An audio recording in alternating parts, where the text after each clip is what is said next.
Hello and welcome to PMI's Leading for Business Excellence podcast. I'm Susanna Clark, Managing Partner of PMI, the performance improvement consulting and training firm.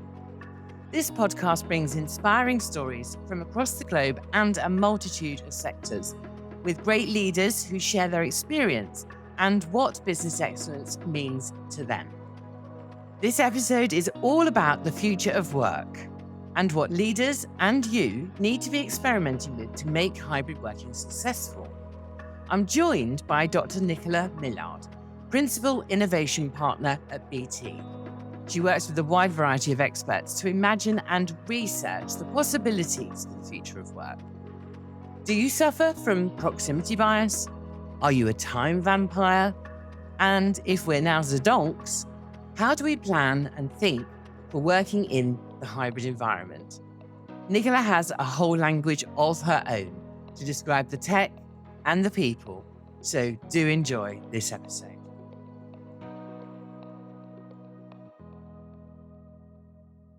Great to have you here, Nicola.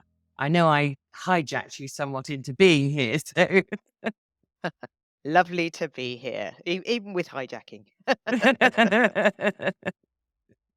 I wondered if we could just start off with an introduction, Nicola, if you could just introduce yourself and talk a bit about your career. Oh, crikey. Well, yes. Well, I used to be BT's futurologist, actually, at one point. But as I always said, people kind of presumed that I did things with crystal balls. And Yes, tarot actually, very, cards and... the absolute tea leaves, you name it. But yeah, I mean, someone very kindly gave me a crystal ball, and I can say I saw no future in it, really. But they're notoriously flaky crystal balls, to be honest, and that isn't really what I ever did. My job title obviously is a little bit more boring recently.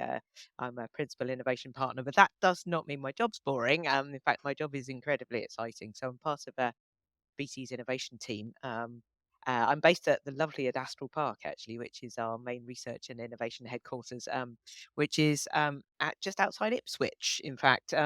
In a quite fascinating area. It's an old RAF base, actually, Oh, RAF very Artlesham Heath, interesting. um, and it was where the RAF did a lot of their innovation. So I always say that they used to crash planes and we crash technologies. So there's a theme going through this, but yes, I'm based there, and the reason I don't need a crystal ball is I'm surrounded by some incredible people there who know, absolutely everything you ever want to know, but we're afraid to ask about things like quantum computing or artificial intelligence. And I go and ask. We Yeah. also work with some incredible university partners as well, and obviously I'm half an academic, so I get to work with people at MIT over in Boston, slightly close to home, people in Cambridge. We got relationships with Bath, Bristol, lots of really good universities around the world, not just in the UK. So you're getting the picture that, frankly, I don't do my job on my own. My job Yes. really is to bring sort of innovation and new thinking and thought leadership to our primarily business customers. So Yeah. whether they're global ones or enterprise ones within the UK, generally it's larger corporates and public sector. So my job fundamentally is to innovate with and for those customers. And then there's a slight weird quirkiness to my job as well, because as you would expect in BT, I'm surrounded by a lot of really clever technologists, and I'm half a technologist. I always say I'm never terribly sure whether it's the top or the bottom half, but the rest of me is a psychologist. So I'm very interested in how people and technology work together or not. And I always say that actually I look at the most disruptive part of innovation, which is not the technology on its own. It's us, because Mm. unless we embrace it and use it, it's fairly useless, to be perfectly honest. So my role really is to make sure that we look at things like customer experience and employee experience, and put innovation as a very sort of people-centered approach, rather than say, "Hey, we've got really cool technology. We've no idea what it's for." I'm trying to sort of find out, what could it be for, and how do we work with customers, on the thought leadership stuff. But then, how do we prove that thought leadership, and then how do we make that real? Mm. So I think that's why my job is endlessly interesting. Absolutely. And I mean, I was fascinated by the fact that you did a degree originally in computing and psychology. So, right from that time, you were quite clear. I like both of these things. They both obviously really motivated you. Yeah, I've been one of those people that I hate being boxed as a scientist or an artist. And actually, originally, my frustration started in school. Actually, when I wanted to do, I was into English and drama, very heavily into English and drama, but I loved science as well, and I loved computing. So I ended up doing A levels in maths, physics, and English, and that Right. didn't work terribly well because all of the exams clashed for a start, because you weren't supposed to do maths, Mm. physics, and English. I think it's slightly more accepted maybe these days, but it was a long time ago. I was at school, but when I was looking for a degree, I actually originally wanted to do drama and computing, but you couldn't. There wasn't a course really that No. that did that, at least not in the depth I wanted to do it. So I found this fascinating course. Firstly, it was in Bournemouth, which is a lovely place to go. Secondly, it was very multidisciplinary. So I was able to sort of, obviously we did the base of computing and applied psychology and computing. The degree was so we had a sort of introduction on both sides, and then we could be creative and start to pick a much more modular approach based on our interests. So I ended up, I always say it was the only course where you'd be doing Freud in the morning and artificial intelligence in the afternoon. And the two are connected. So, Yeah. and then I was fortunate enough to be recruited into BT again a very long time ago, back in the 90s, into BT's human factors division, which at the time was, I think, the biggest industrial human factors division in Europe. So I got recruited into a heady and eclectic mix of brilliant people who were coming from all sorts of backgrounds. So we had, sociologists, anthropologists, psychologists, ergonomists, computer scientists, mathematicians, all sorts of people just coming together in this really interesting mix. And I was fortunate in, the two projects that I sort of started my career out on have kind of been themes throughout my career. So one of the things I did was develop chatbots and AI for contact centers back in the 90s, which was, the heady heat of the first kind of excitement about AI. It sort of Yeah. died off and it's now come back. So I did a lot around sort of contact centers, call centers, and chatbots. And then the other project I was really fortunate to work on was something that we called the Inverness experiment, which oddly enough was an experiment that we did in Inverness. So the clue was in the title. But that was one of the first homeworking trials in Europe. And again, back in the Oh, 90s, in the homeworking 90s, was, gosh, that's yeah, interesting, isn't it? well, there were I mean, to be honest, homeworking started in the 80s, but I think it started to become a little bit more mainstream. And I think our discussion was, obviously we do the technology infrastructure bit, so primarily it was a technology project, but from a psychological perspective, and yeah, we wanted to make sure that people could work from home. We did it for a year. It was a proper experiment. It was time bound. There were lots of things that we were trying to measure, and one of those things was, how psychologically were people coping, and did the technology support them? And we did some wonderful things there. Then we put video conferencing in, for example.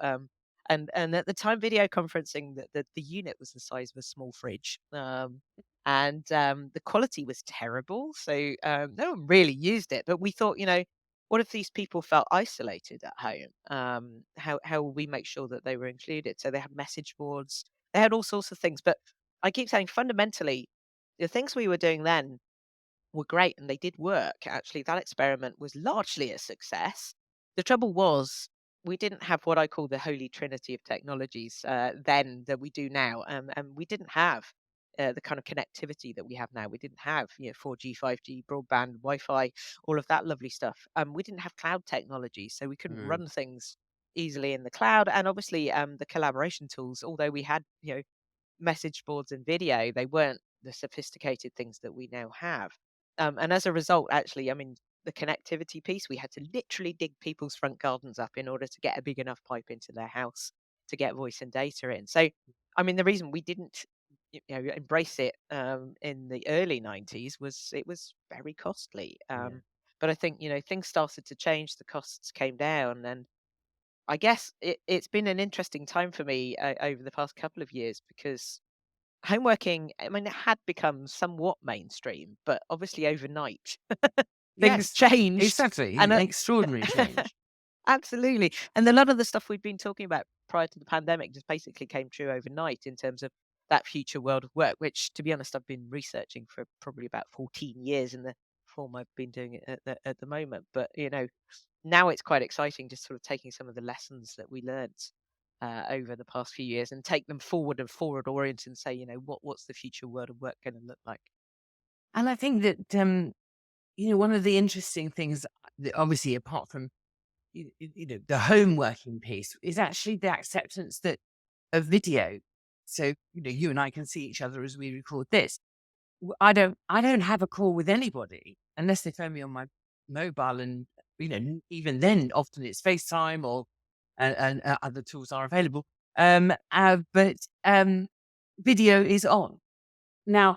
I remember pre-COVID having a call with somebody. I had my camera on and she didn't have hers on. And I said, "Oh, would you, would you feel comfortable to put your camera on?" And she said, "No, I'm not camera ready." And I thought, I've seen people, since COVID turn up in pajamas, frankly, who you wouldn't describe necessarily as camera ready, because actually we've just all become a lot more comfortable with it. Yeah, And I mean, yeah, it, I yeah, think I think I think it's it's a getting used huge to it change. Yeah, yeah, completely. I think at the very beginning. I mean, video's been around for a long time. It was always going to be indeed. the next big thing. I was in the video team at one point, and it's always been that worry. I mean, before the pandemic, a lot of the surveys were, "Would you want to turn your video on?" Well, exactly, the hair and makeup, particularly women, actually very aware of their image. Actually, that's still a problem to a certain extent. So there's a lot of talk at the moment about video fatigue, for example. Some of that I actually don't think is true video fatigue. I think that's meeting fatigue because, as I Yeah. keep commenting, that certainly during lockdowns, you did tend to wake up with an impending sense of Zoom every morning. Obviously, other platforms are available, but that endless, guinea pig wheel of constant 30 to 60 minute meeting slots. Well, firstly, we probably need to think, well, should this be a meeting in the first place? And a lot of my research at the moment is around, that have we taken that analog concept of a meeting and just lifted and shifted it into the digital world without thinking necessarily of the consequences of it? And even there's some brilliant research done by Microsoft where they wired people's brains up, and you could literally, after those back-to-back death by meeting days, start to see people's brains melting by mid-afternoon. So Mm, there's a large aspect of meeting fatigue, I think, that we need to question. But in terms of video fatigue, there are certain things that are being looked at. I mean, the weird thing around seeing a mirror image of myself for the entire day, and I think particularly if you are very image conscious, that can be incredibly stressful. mm, It takes up quite a lot of cognitive load, and obviously there's a lot talked about cognitive load in the psychology area that we have a limited amount. And if you're mm. spending a meeting looking at your own self image going, God, my hair looks terrible, you're probably not necessarily paying enough attention to the meeting. So there are lots of ifs and buts. And I mean, it's relatively early days in terms of the mass adoption of video. We certainly saw. I mean, during lockdowns, it was something like 500% more video over our network. So, and it's still continued to be incredibly high. Now we're all on planes, trains, automobiles, offices, homes. I see so many people on the train now doing video conferences that we probably wouldn't have done over video on Sure. trains. And there are But those I sweet think, spots of hours, particularly one of them used to be when all the schools were doing the home working, home studying as well. A 9 o'clock call, it could take you 5 minutes for it to actually stop, spinning a wheel, and for yeah, everybody to get connected. And then again at 2 o'clock, when the US used to come online, we'd find that might happen again. Interestingly, a lot of that seems to have completely calmed down, whether the technology's come up to cope with it. People are doing different routines now as well, I think. To your yeah, point about the way in which people are meeting, certainly we're starting to think about alternatives and how we can yeah. be more clever about that. Yeah, I mean, I on the technology side, there's been a lot of technology optimization because we've suddenly, I mean, everyone's using video still, so we've got to make sure the technology can support it.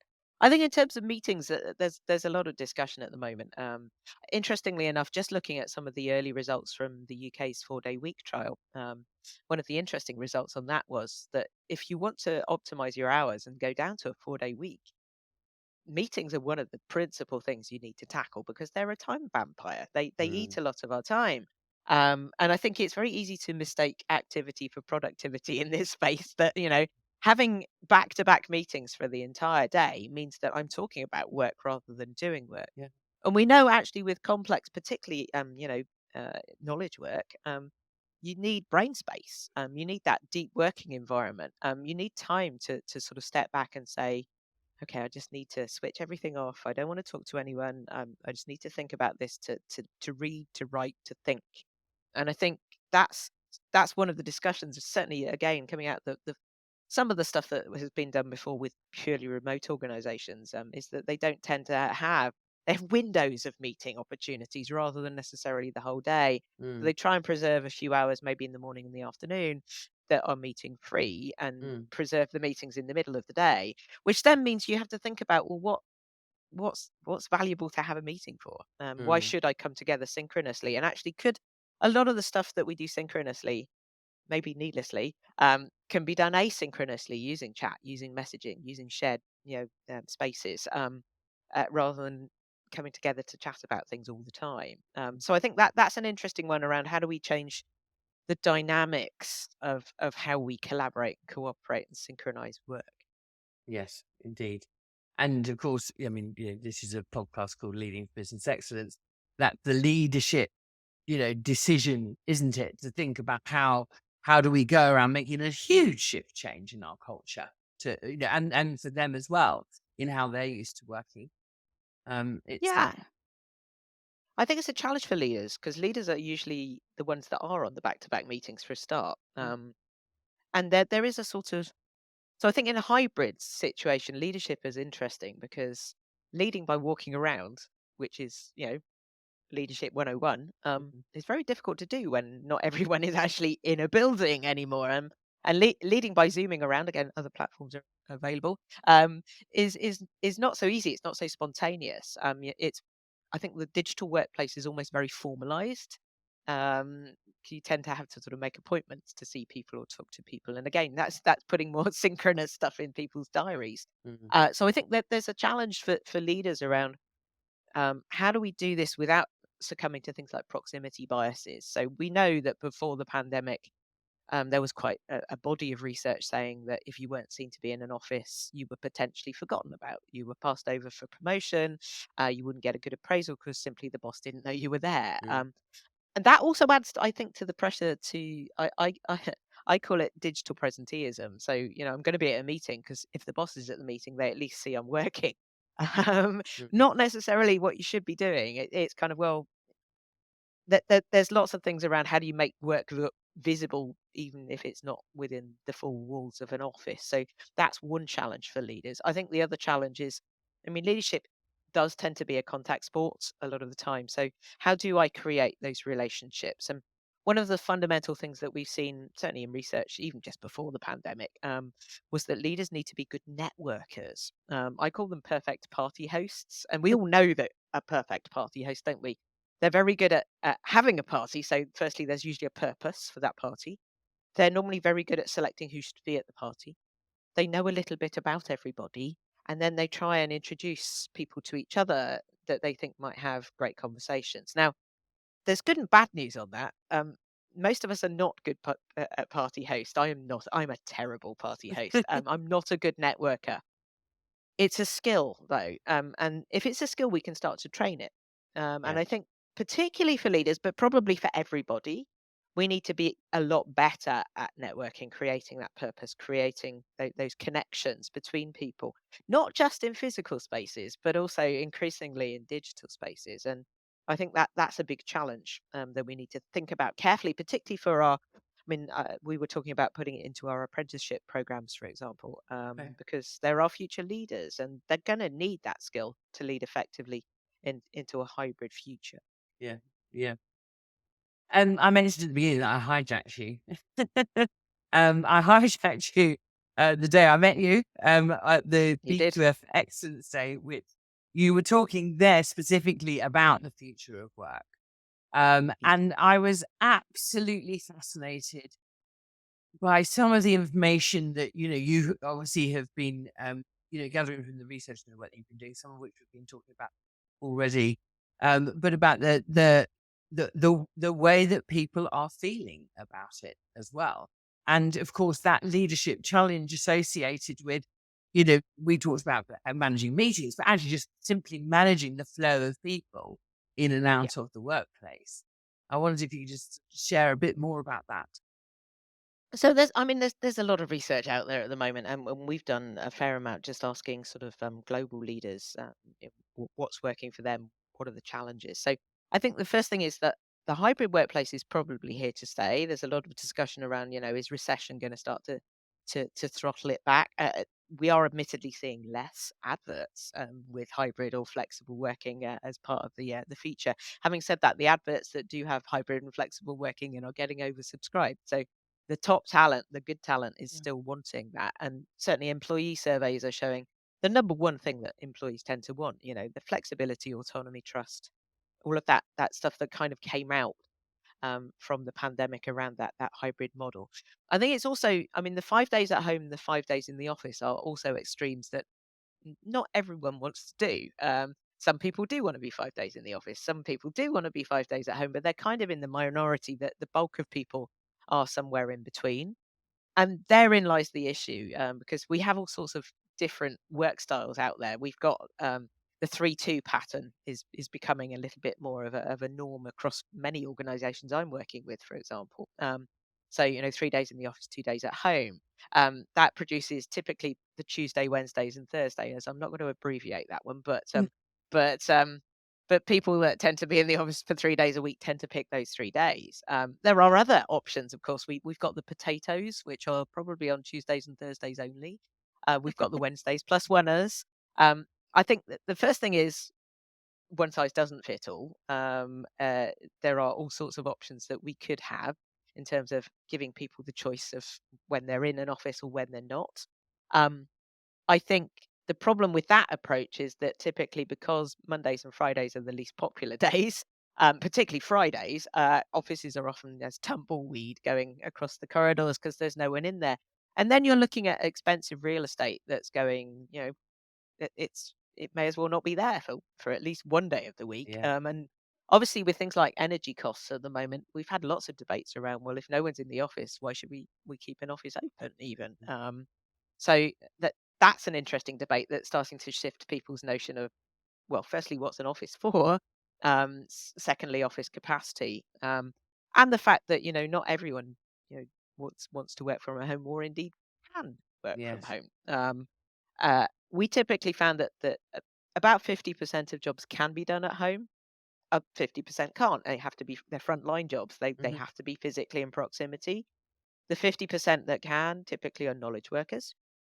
And of that, about 70% of people said it works for them. Maybe not 5 days a week, but they want some time at home. 30% tended to struggle, and that 30% tended to skew younger. Um, Yes, that doesn't surprise me. I think also, yeah. some of the things that I've seen are younger people who are, it's first jobbers, so out of university, and they got their first job during a lockdown, and the office was closed, and they've really not integrated. They haven't developed relationships at work in the same way, even though they've had calls like this. They've had video, Yeah. etc. Well, There's yes. something has changed in the way that they're both being led and the way that they're collaborating with their peers. Yeah, I think there's two factors driving that the skew to younger people. One is actually simply housing. So the fact that often they're in shared houses, so they're sharing space, they're competing for bandwidth. So there's that aspect. But to your point, I think that ability to develop social networks at work. I'm not talking about digital social networks. I'm talking about that ability to actually find out who does what and what the relationships are. That's easier to do in physical space. Again, it's harder work in digital, but it's down to somewhat around the digital skill of networking, and how we use those platforms, and how we form those relationships. It's very possible to form relationships fully digitally. Internet dating is a Yeah. good example of that. So eventually people do meet face to face, but you can form relationships remotely. Again, I think it's a lot to do with the skill. My big thing though, I mean, I think firstly, one size does not fit all, and that's one of the dilemmas of the hybrid model because it's quite a messy model. But I do think the whole conversation of how many days are in the office is the wrong conversation to have, because ultimately, where and when you work probably should be defined by the work rather than Mm. necessarily the place all the time. So I use the analogy of a zedonk, which is my favorite hybrid. It's a very cute combination of zebra and donkey. It looks a bit like a donkey with zebra socks, to be perfectly honest. But I keep saying it doesn't wake up every morning and go, "Am I a zebra today or am I a donkey?" Because it's a different breed, and this we shouldn't be waking up every morning and going, "Well, am I an office worker today or am I a home worker?" Because actually our decisions should be based on, who we're working with, where they are, Yeah. when they are, because they might be around the world as well, my personal preferences, and where the work either I'm doing that day is probably best being done.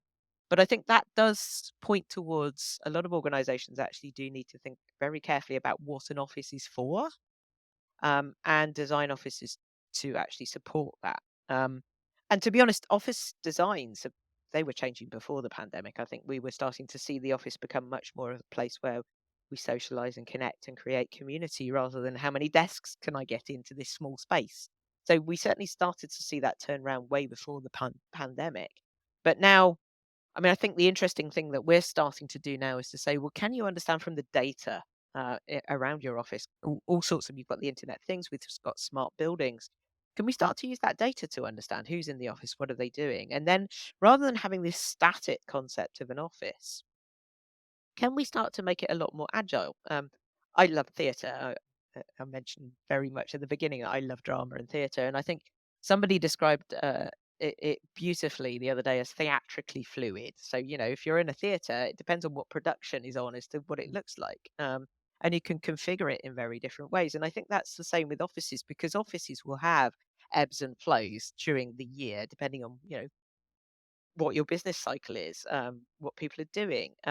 So why not make it a lot more agile? But I Mm. think in the sort of digital workplace, we need to think about building this almost a digital fabric that sits alongside the physical fabric of a number of technologies that can help us to figure out, well, what is going in the office and can we predict even subtle things like how much catering do we need to get in on any one day, because again, on a Friday, we probably don't need as much catering as we do on a Wednesday because there's not that many people wanting caffeine on a Friday, whereas Wednesday probably oversubscribed. So there's lots of really subtle things that we need to think about. I think digital can help, but obviously leadership points the way as well, as to how leaders cope. And we know that there's somewhat of a disjoint between what leaders are thinking about offices and what employees are thinking about. So, yeah, some interesting challenges as we go into an inevitable hybrid future. Yes, no, I think that. I mean, I think obviously, it's easy to generalize about some leadership styles that may not necessarily um, be supportive of a more hybrid workplace.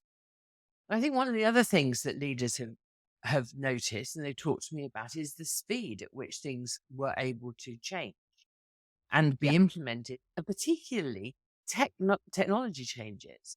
So yeah, adoption of technology that previously had not seemed possible, um, yeah, or we're going to take a long time. Suddenly, it was done overnight, yeah, and that's another interesting dilemma for how do I mean in speed, of course, one accepts that sometimes you make mistakes, but how do leaders help support their people to maintain that technology adoption in a positive way for the future, whilst also working in a different world now? yeah. I mean, firstly, a crisis is always a very good way of doing innovation, to be honest. So again, that holy trinity of technologies had been there for a long time. They weren't necessarily being used, because we were in. I call it post-industrial ways of working. So we were almost in that digital transition. That there were a lot of digital workplace projects going on. They were chugging along, and then suddenly they got accelerated and overnight accelerated. So the IT departments rose to the occasion, to be honest. And again, because of that holy trinity of technologies. We would not have been able to do it without cloud connectivity and collaboration tools. But then, I mean, people had to use it. They had no choice. They had to adapt. And again, I think human resilience was well on show during those lockdowns. And I think it's interesting doing. We've just done some work on contact center managers and leaders, and we did a year long study, and asking them at the very beginning of lockdowns. They all wanted people back in the office because, frankly, it's an easy way of managing. I mean, Mm. particularly with contact centers, that's a very complex and emotive workplace. In that, most of us do not get abused on a daily basis as part of our jobs, but sadly, a lot of frontline agents are. And if they're co-located, you can see tears, you can see stress, and actually, that's a very good way of managing. Being in touch with your team. But that was taken away from them, and I think they initially thought, "Oh God, I don't know how to do this." But then they adapted, and they started to figure out ways of doing it. And actually, it was interesting interviewing them sort of 12 months later. There wasn't that anxiety about managing fully remote teams, but there was an anxiety around managing teams that were not fully remote, but some were remote and some were actually in the physical space. Mm. Because I think they started to go, well, how do I do that? So again, that there's a learning curve, and I think from a leadership and management perspective, we knew this way back with the home working trials that we did back in the 90s. There is an education that you need for managers and leaders to help them, Mm. um, particularly with things like proximity biases, because it's very easy to have out of sight, out of mind. I keep saying our brains are brilliant, but there are some things that are kind of remnants from our Neanderthal past, and we were tribal. We grew up in tribes. We tended to trust people we saw on a regular basis, and we've kind of got to override some of those unconscious biases. And that, again, I think, as I said earlier, hybrid leadership requires efforts. It requires people to plan. It requires it's not the serendipitous conversations at a coffee point anymore. The danger with those, of course, is, well, firstly, they don't happen. um, they do occasionally, but I'm not sure I've had that many serendipitous encounters over coffee. Yes, bumping into people is great, and you can create that serendipitous encounter. But how do you do that in digital space? And there are ways of doing it, by the way. And there are some terrifying tools that are trying to replicate the serendipity. They're a bit like I call one of them I called nickname Tinder for the workplace. So it tried to sort of match you with people that had similar interests, and if you swiped right, it would schedule a virtual coffee. I'm an introvert by nature, so instantly the introvert in me just went, "No, don't Yes. don't Not, like that." not comfortable at all. No. So, but I think there are other ways of doing it, and actually, those perfect party hosts might be the catalyst, because being introduced by somebody you trust to somebody that they Mm. trust Mm. is actually quite an interesting way of doing things. And as an introvert, I'm more comfortable with that. Yeah. Yeah. When we um, met before, you were talking about the. I mean, I guess it's slightly related to the proximity bias that you've mentioned. But one of the challenges is not just hybrid working, but actually hybrid meetings, Yeah. and some of and how technology might be able to support some of that. Incredibly interesting. Yeah, I think we've all had those recently, haven't we? So those are the meetings where half the people are in the room and half of the people are in digital space. Actually, I had one last week where we were mostly in a room, and I think there were two people coming in remotely, and we forgot about them. It was a Yeah. 4-hour meeting. So we were all exhausted by the end of the 4 hours, and they suddenly went, "Oh God, there's two people online. Have you got anything to say?" So that's one of the dangers of proximity biases, of course, because the room does tend to dominate. And I think when you're coming in on digital space, again, we've all been there. Sometimes, at the worst case, we can't necessarily see the people in the room because the camera's at the end of the room, and there's a tapering table, and there's increasingly small ant people around the table that we've no idea who they are because we can't really see them. And the very worst case, we can't hear them either. And what tends to happen in that meeting, if you've got a fairly critical mass online, you'll end up with a lot of the meeting. It effectively becomes two meetings, one in the room and one online, where predominantly the digital people are conducting their meeting on chat. Mm. And I think chat actually has been one of the revelations and the interesting things about digital meetings. Again, as an introvert, I like chats. it plays to a lot of. I like thinking about things. I like thinking about how I would word things, Mm. putting thoughts down, and having that at the side of a meeting, I find very valuable, even if I'm in the room, to be honest. But the trouble with people in the room is they're probably not on the digital platform, so they don't see the chats. Yeah. Um, so I think, firstly, there is a leadership challenge there. So moderation of a meeting is a scarce skill anyway, even in purely physical space. We probably don't teach people how to do it. It's so much more difficult when you put it into a hybrid space, particularly as you get larger groups. I think it's manageable when you've got a smaller group, but as soon as you get sort of beyond about six, to be perfectly honest, it becomes unwieldy. And then, how do you make sure that you can see the little hand that's up in the digital space? You can include people in a conversation. I mean, on very big groups, you might even need a digital moderator working alongside the person in the room, so that you make sure that everyone is included. So I think there's that aspect to it. Now, I think from an innovation perspective, there's a lot of work that we've got to do. One is around establishing presence. So how do you get the people that are coming in digitally? How do you get them as more the little stamps on a celebrity square, I used to call it. If everyone's a celebrity square, it's fine. But if you're the only celebrity squares, how do you create distinct presence? So we've been looking at things like mixed reality, inspired by some work that we actually did called the immersive classroom, where we turned an entire classroom into a 360-degree interactive space.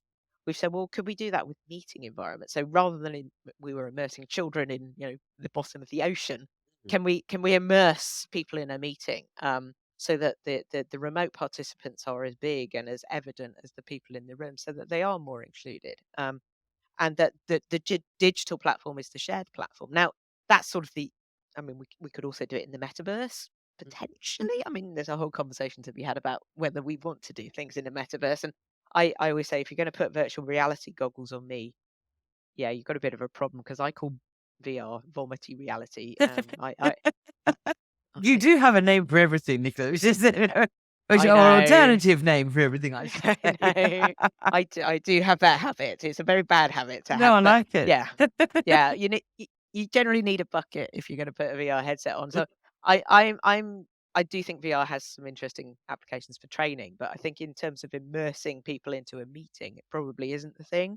But Mm. I mean, there's lots of interim things that we've been looking at. Obviously, you've got the 360-degree cameras that have got facial recognition technologies that can zoom in when people in the room are talking, so at least the remote people can see who's talking.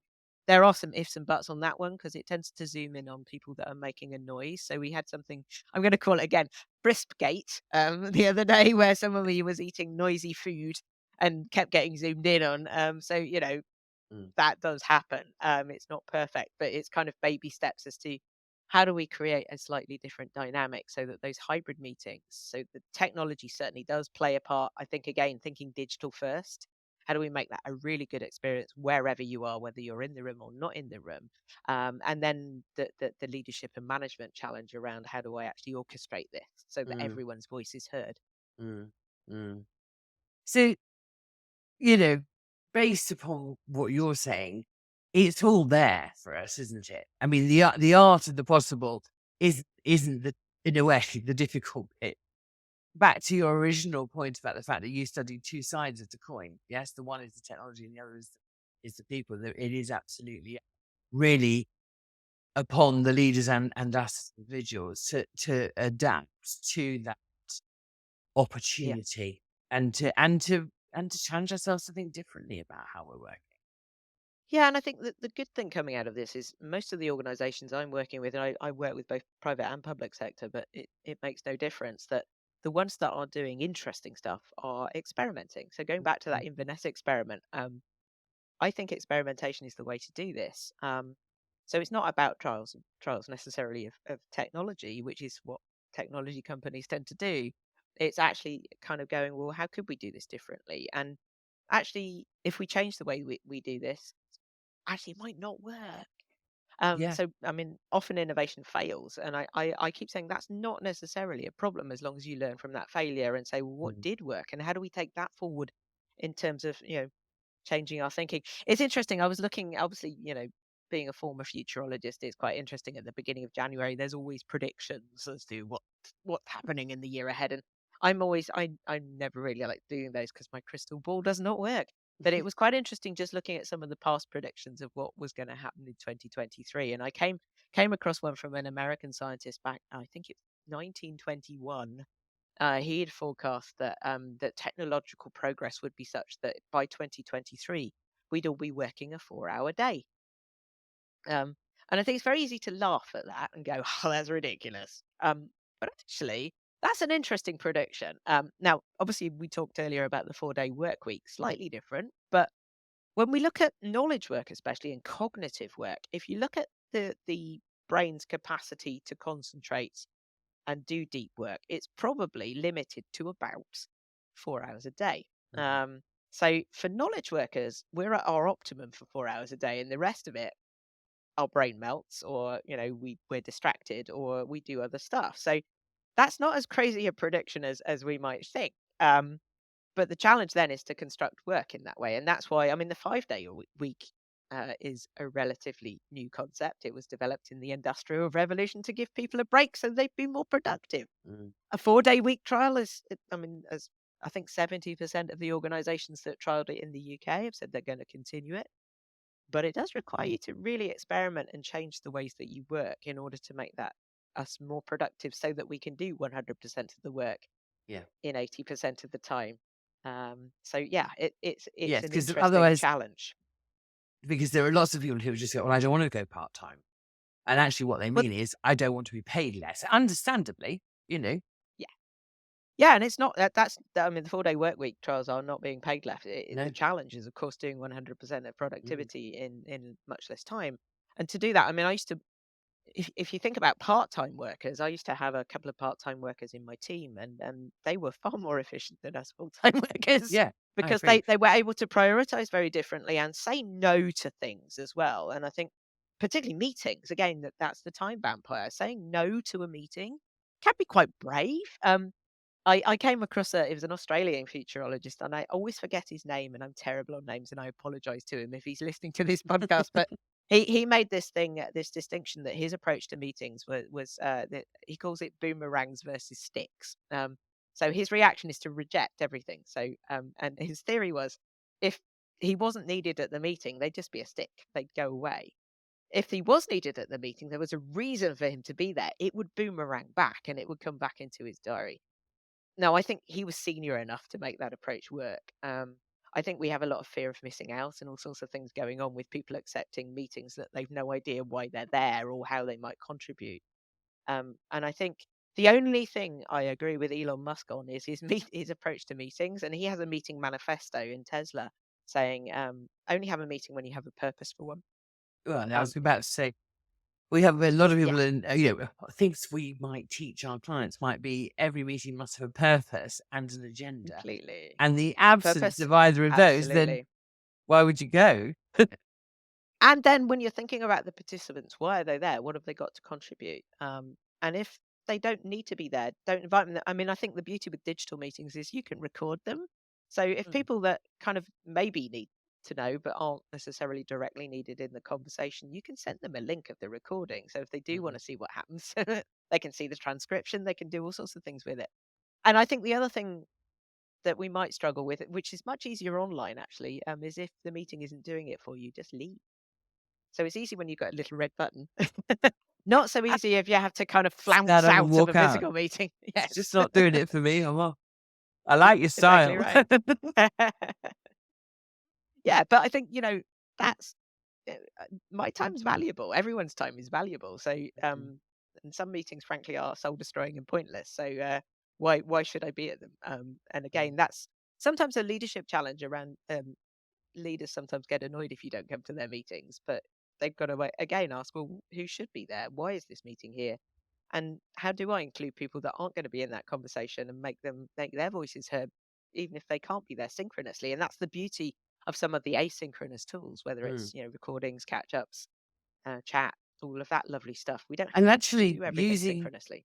digital platforms to have the conversation ahead of the meeting, so that there's a discipline around that. I want to talk about this, and this is what you need to know about it. And then Yeah, somebody can ask you questions, and all of those get answered. So you arrive at the meeting and you're almost there with a decision on something, and you're only exactly. dealing with the last vital few bits. Um, Absolutely. I mean, even things like ideation. So the sort of the traditional brainstorming type approach where, oh, you've got to be in a room for that. Well, so the actual ideation piece, the piece where, people are offering up ideas. MIT did some lovely stuff on this, showing that both the quality and the quantity of ideas were best if they were done asynchronously. And it was then around the priority and discussion of those ideas that was best done synchronously. So again, just think about, could we do this asynchronously better? Again, as an introvert, I always say the difference between introverts and extroverts is introverts think and extroverts think out loud. Um, and the problem often with the synchronous bit is the extroverts dominate. And I think the opportunity for introverts to contribute, sometimes you just need that thinking space. yeah, you do. And that's why, again, that chat piece, I think, comes in very nicely in meetings, because it's usually about 10 minutes later after my brain's been churning about this. I'm kind of, oh no, we should do this. Or here's a link to some research I found about it, because that's kind of my approach to things. Whereas we have an extrovert in our team, he's kind of like, chat. Why would I do that? I'm just going to say what I think. Mm, mm. Yes, we do silent brainstorming and teach silent brainstorming a lot. And Yeah. when as you realize, I'm obviously on the extrovert side, and so that was a bit of an anathema to me when I was first Mm, introduced to it. My, why don't we do it quietly? Yes, I've yeah. learned a lot since then. Good. Actually, introversion and extroversion, I think, is one of the interesting ones in the workplace, and that more than things like generational stuff, I think introverts and extroverts do tend to have a very different way of working. And again, you can usually tell an introvert in an office if they're forced to be in it. They're usually in a corner somewhere. They've built a wall of books around them, and they've generally got headphones on. Whereas extroverts are running around talking to everyone. And again, those two don't necessarily sit so well together. And I think that's why one size doesn't fit all, and that we need to sort of offer different choices and compromises around how and when we work to maximize that individual productivity as well as team dynamics and the work itself. Mm. Fascinating, Nicola. I want to say a big thank you for giving up your time stay with me. It's been really great talking to you today, Oh, and it's um, I might just do this again in a year's time and see where we are for predictions for 2024. I'm Oh excited. yes, well, we'll all be working a 4-hour day by then. But yeah, no, it's been an absolute pleasure. Thank you very much for inviting me. I hope you enjoyed this episode of PMI's Leading for Business Excellence podcast with Nicola Millard, and that you feel as excited as I do for what 2023, 2024 and beyond has in store for us in the future of work. Of course, if you'd like to know more about how you can develop your career in business excellence and transform your organisation for the future, please do drop us a line, team@pmi.co.uk. I'd love to hear from you.